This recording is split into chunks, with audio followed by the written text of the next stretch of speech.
Everyone, welcome to the Hormone Genius podcast. Today I get to interview Teresa. We get to do a Q&A. I feel like we haven't done one of these in a while. Yeah. I'm pumped. And pumped. The topic will perk your interest.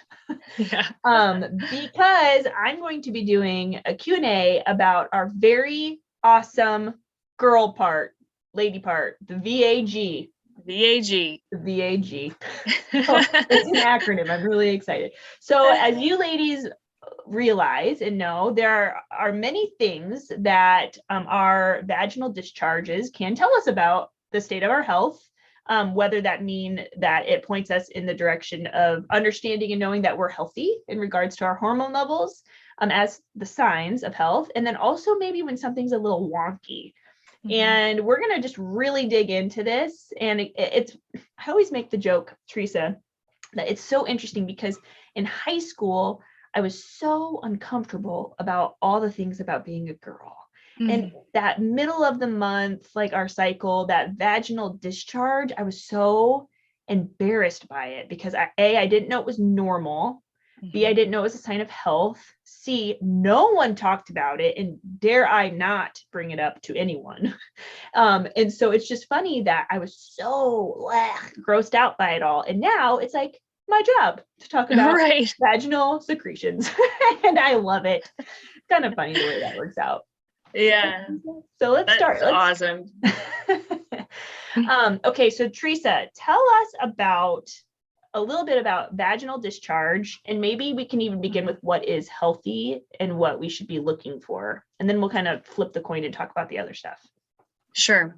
So that's good. It's always good to start with what's normal. And again, since we have empowered women on this podcast about the healthy signs of their feminine design and fertility, mucus is literally like the primary thing we talk about, because it's the one thing that tells a woman what's going on hormonally and this main event of ovulation. So normal is this beautiful cervical mucus, right? It looks like in some ways egg whites. It's got a clearness to it and it has a stretchiness to it. And it's a very watery mucus at times, and it's a very slippery mucus. And this mucus that's apparent during fertility or ovulation, it happens for about anywhere 3 to 5, 6, 7 days, and it's individual to the woman and how that presents. But there definitely is always a buildup and then a stopping of that mucus after that ovulation event is over. And then there's just vaginal discharge, right? This is just all the other junk. And some women have everyday junk and some women don't. And there is a normal to that as well. So the vagina is its own microbiome. Your gut has a microbiome. We talk about the gut microbiome quite a bit, but your vaginal health has its own microbiome. And because of that, it has a life of its own, you could say. And it's meant to keep the vagina healthy and to ward off offenders, basically, or pathogens, we could say. And in doing that, it basically has a way to renew itself always. And so we call this vaginal sloughing. So the lining of our vaginal walls, just like everything, our skin on our arms, our face, everything has to slough off and renew itself. And the vagina is no different. So it creates a discharge. And usually that discharge is somewhat like hand lotion or pasty and kind of cloudy and kind of clumpy at times. You might see it in your underwear. Still very normal, doesn't cause any irritation, doesn't cause any issues. And it is, it doesn't cause any pain. It doesn't have any odor to it. It's just normal, healthy discharge. So that's kind of the normal there, you could say. Okay. So I want all the listeners to know that having discharge mid-cycle is healthy. When we notice that discharge mid-cycle, it means that our ovaries are producing estrogen and that we are becoming fertile, that we are fertile. So if one were to have intercourse, sperm can survive in this cervical fluid, the cervical mucus, and this discharge is normal, and we're never really told much about it at all. And it's actually an essential ingredient to become pregnant. So you need good eggs, good sperm, good mucus. And this good mucus part is essential for achieving pregnancy. And it's often the ingredient that is never even brought up. So if you are having a hard time getting pregnant, and again, this episode is going to be more about like vaginal infections and things you need to know, but we want to talk about state of health first, what normal is.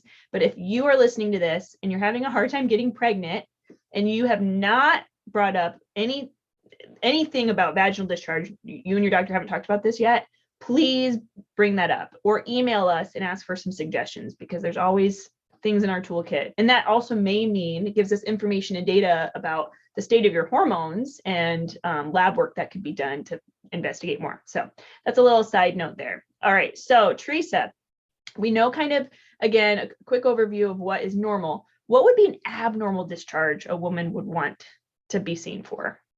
Most women are intuitive and know when something is abnormal. But most of the time that's because it causes some sort of discomfort in our body. So it's either unpleasant because it feels unpleasant, or maybe it smells unpleasant. It might be not a normal color. So typical things that in terms of how the discharge looks, that's not normal, is it more watery, meaning that when I go to the bathroom and wipe and I look at the tissue, it's kind of all the time, like I see there's almost like a glariness or a water on the tissue. That may be a sign of an actual imbalance or an infection, especially if it goes along with feeling not comfortable again. Or if the discharge has a strong either yellow or even a green tinge, particularly green is abnormal. And so that definitely needs to be looked at. If the color is off, Jamie, so if there's a green tinge and or a yellow tinge, and the mucus, again, with yellow, it tends to have a very strong yellowness to it. Whereas sometimes there is a yellow in mucus discharge, and that's normal because it's around our ovulation event and we have this breakdown of red blood cells, and there can be a slight tinge of yellow that's normal. But the key point is that every woman knows what her kind of pattern of discharge is. For some women, they only make discharge at the time of their fertility. For some women, they make a discharge kind of chronically all the time, but it's normal for them. And they don't have any symptoms that are going with that. Mm-hmm. So what's normal for the woman needs to be understood as it's a pattern that is the same for her every cycle or every day. And if that changes and she's seeing something totally different, and it's not a normal color for her, it's not a normal sensation for her, she's irritated, there's an odor, anything like that needs to be investigated. And vaginal infections are very common. In fact, most people probably think of yeast infections as the most common infection for women, but the most common infection is a bacterial infection, sometimes associated or called BV, or bacterial vaginosis. That's when we go and we look at cultures, that's 40 to 50% of all infections end up being bacterial vaginosis. Whereas yeast infections end up being about 20 to 25% of infections. And then there's some, a variety of other infections that can be found as well, seen at the doctor's office. A lot of times we think of sexually transmitted diseases, but that's not really what we're focusing on here. We're focusing on more just like imbalanced bacterias, or bacterias like fungus that are out of control, or a bacteria that isn't supposed to be present. And there's basically, just like in your gut health, there's a dysbiosis or an imbalance of the bacteria in the vagina. So I have two questions, and you can answer them in whatever order. Number one, is there harm if a vaginal infection is not treated? And then number two, with the bacterial vaginosis, and even with the yeast infection, I guess the answer is yeast, but what causes bacterial vaginosis? Mm-hmm. Okay, so is there harm? Well, in actuality, we're learning more about this, and there's more study that needs to be done. But from a reproductive health standpoint, it is possible that these bacteria, particularly the ones that are bacterial vaginosis, can cause problems with pregnancy and even fertility. And they can also, of course, cause basically a discomfort and a inflammation in the body that really shouldn't be there long term. But of course, no one wants to have anything happen in a pregnancy. And what we know by research is that bacterial vaginosis actually does increase the risk of premature labor. So it's really important for women who have, any signs of infection to really get that tested in pregnancy. And I often find that many doctors aren't really interested in this, or maybe don't understand the research and how important it is to know about these bacteria. But if we can treat a woman's bacterial vaginosis or imbalance of that bacteria, we may help prevent them from having an early delivery. And there's just so much more research that needs to go into this, Jamie. And I know in the work that I have done over the years, I've really been interested in what causes premature labor. I had a premature labor. It was actually my first pregnancy. And this really does go along the lines of understanding discharge, because if you looked at my charting when I was pregnant with my first daughter, I had a chronic discharge. It was very, very yellow. It was very, very copious, just means like I had quite a bit of it. And it was all of the time. And I didn't know that was abnormal. But when I started charting, it was apparent that I was seeing this discharge. I was pregnant. And when I got to about 17, 18 weeks of my pregnancy, I started experiencing quite a bit of cramping. And even when I would exercise, I would get a lot of menstrual like cramps afterwards. And again, I was seeing this discharge, didn't even bring it up to my doctor, because again, it's not something you talk about really. I didn't even know it was abnormal. And I ended up in the hospital at 28 weeks, dilated to 3 centimeters and in labor. And I look back on that pregnancy and I know intuitively, and just now understanding so much more about women's health and about all of this stuff that we talk about, Jamie, that I think there was a chronic infection going on at that time, and it was putting me into an early labor. Now, praise God, I was able to go on bed rest, and I was able to carry my baby until almost 36 weeks, basically. But that told me something about my body at that time. In my next pregnancy, I was on top of it right away. And I ended up getting treated with a lot of antibiotics. And that baby, I went all the way to 40 weeks, and even had what we call a cervical cerclage, which is a stitch that they put in the cervix to make sure that my baby wouldn't come early. Yeah. So it just, my intuition is that there was something wrong with that discharge. And I never had it again. Once I was treated with the antibiotics in that second pregnancy, it all went away. And so I think that, and now research is showing us that there is a possibility that these bacteria actually can do further harm. And so it is something I think we as women really need to be intuitive about, and to watch and to see our doctors for. Yeah. Oh my gosh, Teresa, I did not realize that. I'm sure that freaked you out. First time being pregnant and you're dilated at 3 centimeters, week 28. Scary. Yeah, it was very scary. And I'll never forget that day in the hospital, because a resident came in, and frankly, sometimes residents think they know everything and don't know anything. And she came in and she checked me, like a physical check of my cervix, and said, "You're having your baby today." She's like, "There's no chance we're gonna, keep this baby in." And I was upset, not only because she had no hope for me, but I was upset because she actually put me into labor with that check. And I had to advocate for myself. And I told my doctor, I said, "I don't want anybody else in here checking me," because that threw me into labor, and I ended up on magnesium sulfate. And so, yeah, I mean, that's just another example of women, needing to speak for themselves sometimes, and knowing what's best for their body, is important. Oh my God. Okay. So we just talked about, the harm of leaving it untreated, but what causes these infections? So it's really interesting in the vaginal area. There are, I think women have heard of this, lactobacillus. You've probably heard of lactobacillus, Jamie. And we often hear about that as being kind of the primary bacteria that kind of helps the health of the vaginal area. And there's actually 4 lactobacillus that are in the vagina: Lactobacillus gasseri, Lactobacillus jensi, Lactobacillus crispatus, and Lactobacillus inners. Now, the first 3 that I mentioned, their job, Lactobacillus' job, is to create lactic acid and to also help the production of hydrogen peroxide, which both of those things, what do? They keep the vaginal area acidic. And so not in a dramatic way, but in a way that balances, again, negative pathogens from getting in and keeping healthy pathogens there, basically, or not pathogens, but healthy bacteria there. So, and we actually know that 4th one, Lactobacillus inners, if you get an overgrowth of Lactobacillus inners, that you'll actually be more likely to get bacterial vaginosis, because that particular lactobacillus doesn't do a good job of making lactic acid, and it actually can put your vaginal microbiome at risk for a bacteria being developed. So this is the coolest part of doing some of this stuff is you can test this stuff now. Yeah.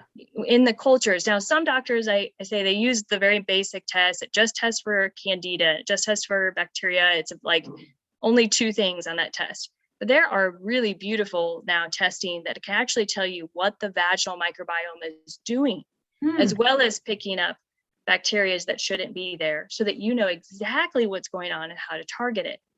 So I may find a woman that's symptomatic. Maybe I don't find an actual bacteria, but she's got a whole host of this lactobacillus inners.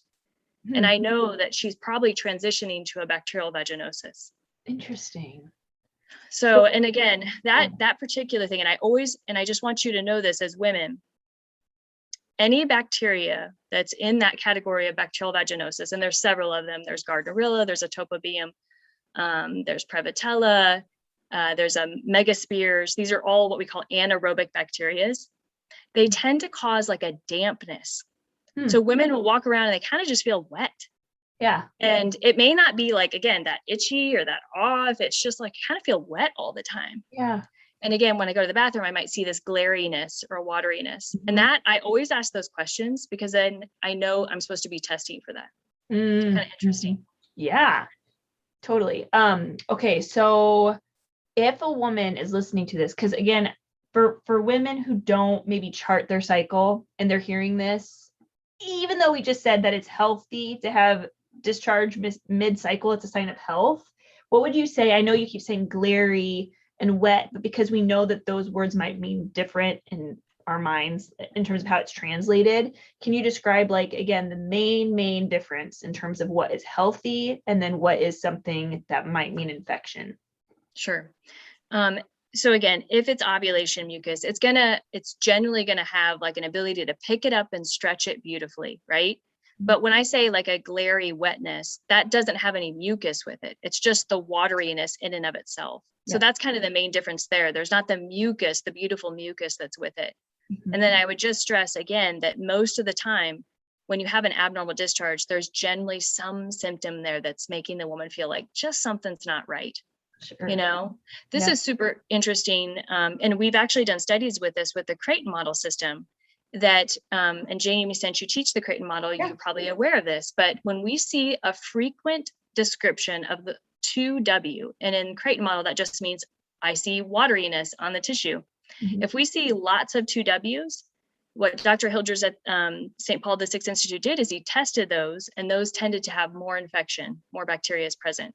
So even in charting, we're doing research to show that there's some kind of element that you can actually see in the charting to help us diagnose vaginal infection. I think I'm very interested in this stuff, Jamie, because not only I mentioned my premature birth story and how I relate it to my identification of that mucus and that being abnormal for me, but I've also struggled with chronic yeast infections and chronic bacterial infections. And you probably haven't, Jamie, but the woman who's listening right now, who's been in the doctor's office many times and frustrated by the fact that they keep getting the same infection back, I empathize with you because not only do I treat those patients, but I am one of those patients. So, let's talk about, like, if you are in the category, what can we do? What can you do if you've already been treated for a yeast infection 3 times this year? How do we prevent that? I want to share one quick thing. I had a friend reach out to me, somebody I know, and I hope I'm actually going to send this to you, friend, this episode, because I think it's really going to help. But she was so frustrated because the doctor she was seeing literally just said, like, I can't help you. Like, there's nothing I can do that will help you, like, as though they were annoyed. So they dismissed her as a patient, and she reached out and she just was so frustrated, but she was seeking help. And so what we're going to talk about next, Teresa, I know you just said, okay, so for those of you who are suffering with this, what do we do next? So I'm excited for this part because, again, as somebody who doesn't experience that a ton, and nor necessarily would I say it's often that I come across women who has really struggled with this chronically, I'm interested to hear the suggestions you make. Yeah. So let's just first talk about lifestyle things, because we know that there's a lifestyle mechanism to everything. And so nutrition wise, women who tend to eat a lot of refined sugars, especially if you're already getting infections, that may be feeding bacteria, right? What does bacteria eat? It eats the same stuff you do.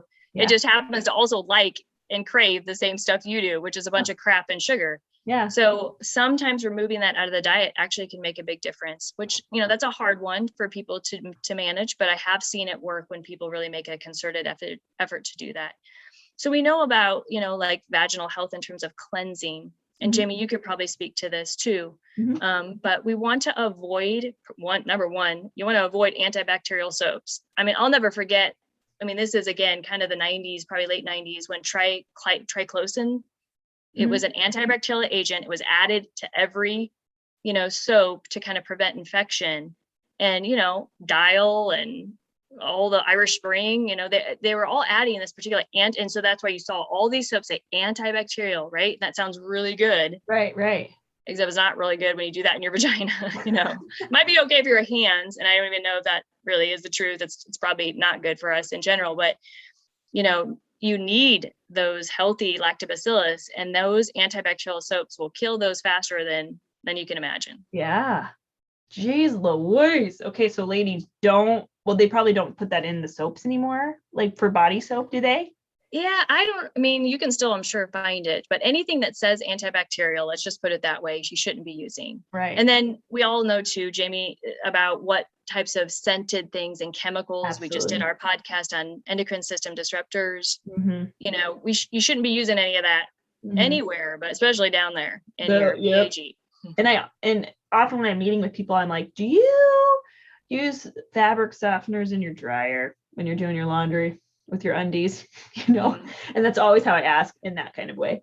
And they're yeah, no worries. Like, that's what I do. I love fabric softener. I'm like, get rid of the fabric softener, especially. So like, if you think about this, and maybe we talked about this in the last episode, but if you're putting a fabric softener sheet in the dryer and that fragrance, and then whatever chemicals are on that sheet, they're getting hot and the molecules are moving quickly off of it onto the underwear. And we did talk about this in our last episode with endocrine disruptors, but we were talking about like your clothes in general, how you're wearing your clothes and your skin's absorbing it. But think about wearing your underwear and then those fragrancy toxic chemicals, like legit right by your VAG. That is not good. So anyway, ditch the fabric softeners big time. And then with douching, like after intercourse, you do not, like, your vagina is a self-cleansing organ, so you don't need to like scrub a dub up there. You don't need to do that.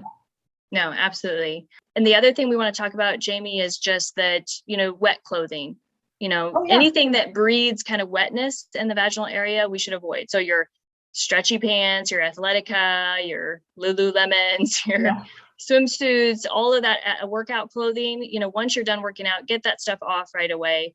And I often think about this, and I don't know, sometimes I'm almost embarrassed to say it, but maybe like think about just getting all new underwear. Like if you've been struggling with infections, it might be good to just ditch the old and get a fresh start, just because bacterias and fungus and stuff, they are good at surviving, so it's sometimes good, I think, just to kind of renew and especially in that area. So that's a good thing. Now, other things we can do. This is probably one of my favorite kind of home remedies. Anybody can do it.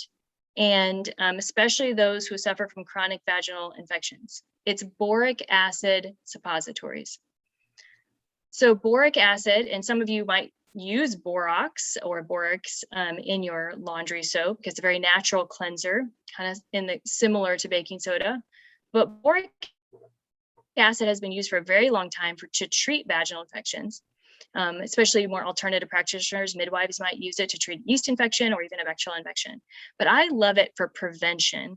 And so what's most often a trigger for a vaginal infection and urinary tract infections for that matter? Intercourse. Very often when women come back in and they've got the same thing going on, it's always after they have intercourse. It stirs everything up, right? It's just, we know that that's likely.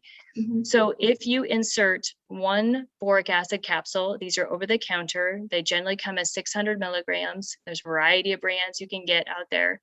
after intercourse, one of those in the vaginal canal, just inserted, and sleep with that, it will flush out all those bacteria. So it has, for me, been a lifesaver for prevention of vaginal infections, and it's been a lifesaver for a lot of my patients as well. So that's a really good kind of alternative remedy. And I would say, so when we think about acid, and again, how important the acidic environment is to the urinary system and the vaginal system, we have to remember that. So we have to keep hydrated, super hydrated. And then we also can use things to our benefit to keep things acidic. So many people have heard of cranberry, right, Jenny? Yeah, totally. Cranberry extract. You think you're getting a urinary tract infection, you're drinking a bunch of cranberry juice, right? Yep. That's kind of the oldest trick in the book. Well, why does that work? And it can work is because it helps that urine become acidic again. And so it will kill off some of those offending pathogens just by acidifying the urine.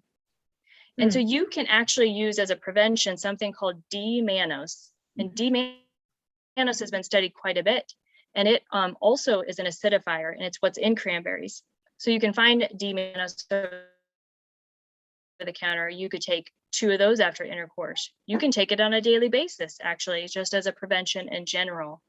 So I think that's a great kind of, natural thing that anybody could do at home.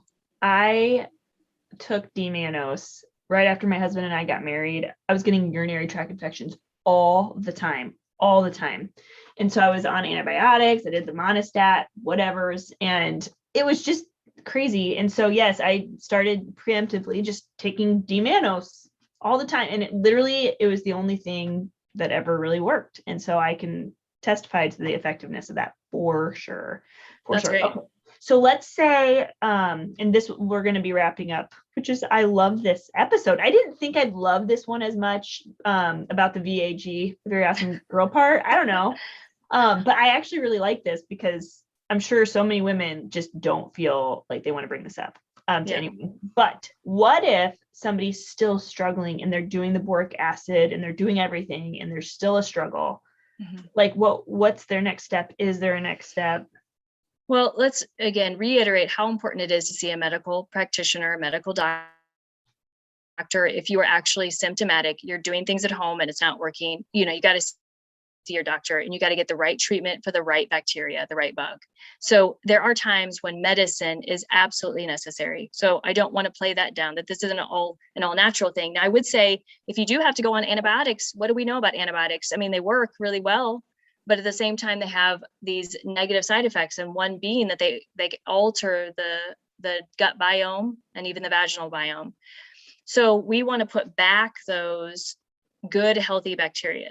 Now, there's still so much research that needs to be done on this, because people will ask me, well, if I just take a probiotic, is that going to help my not getting vaginal infections? Well, that's questionable. We don't even know sometimes if probiotics actually stay in the gut and they're not just killed off once they get there. So, what I say to people is if they're working for you, great, you should take them.